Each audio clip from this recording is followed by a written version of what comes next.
A new documentary taking viewers, speaking of behind the scenes of a polygamist sect in northern Arizona. It's one of the top viewed shows right now on Netflix. It's called Trust Me, the False Prophet. Documents how 24 women and teens latched onto the teachings of a man named Samuel Bateman and became his spiritual wives. At least 10 of these girls were underage.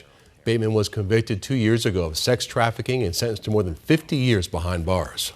But he leaves behind a trail of suffering. The documentary also reveals ongoing struggles women and children face in the towns of Colorado City and Hilldale, even 2 decades after self-proclaimed prophet Warren Jeffs was also arrested and convicted.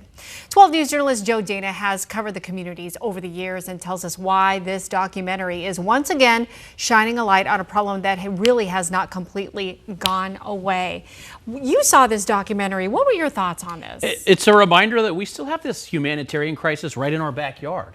And a lot of people don't realize this here in the city, especially right in the valley in Phoenix area. But this is a place that used to be a theocracy up until 2008 or 9. You know, a church and its leaders controlled the police department, the water services, the schools, right? And so the federal government took control and we started to see a lot of progress. And I interviewed a woman who was a sister wife in 2018 who was elected mayor. Danya Jessup, incredible woman. And so they were making progress. But what we see in this documentary, if people have seen it, is that there are people there that are still very vulnerable to being manipulated and to sort of sliding back into wanting a leader, right? And so this is some video we got, 2018, 2019. But it also shows that because you still have these systemic problems there, the poverty, the lack of education, the generational trauma and abuse, a lot of these women are still very vulnerable to men who want to take advantage of their situations. So it is still a situation that requires more scrutiny.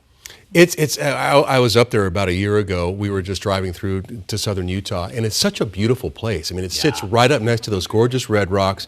But you look and you see some of these homes. We went by Warren Jeffs' old home, and it looks like a motel almost because it's so huge. That's how many people he had living in that home. I know you've been inside of it. Yeah, the compound has been transitioned into like a community center, and it was incredible because when we were there, we were with tons of teenagers and families and babies, and they were having a barbecue, and they were saying, I can't believe I would ever be able to be in this house, because they weren't part of the elect of Warren Jeffs. And that in itself was pretty incredible. And so, yes, you have these nonprofits that have sort of planted themselves there. They've got a couple of these community centers, and they're there to help. They're there to bring job services, training, therapy, but more needs to be done. And there's a group called Cherish Families. If you want to go on Google, just Cherish Families. They're one that I've been talking with today, and they do have a reputation there. So if you want to help some of these women, you're still talking about 7,000 or 8,000 people there, and about half of them are relying on these services pretty heavily. Wow. And for a while, I remember, especially when Warren Jeffs was in power, they controlled the government, the police department. So what they're doing obviously is illegal. You can't, first of all, you can't have multiple wives, but you especially can't have relations with these underage girls. Absolutely. So, Samuel Bateman convicted of sex trafficking of a child.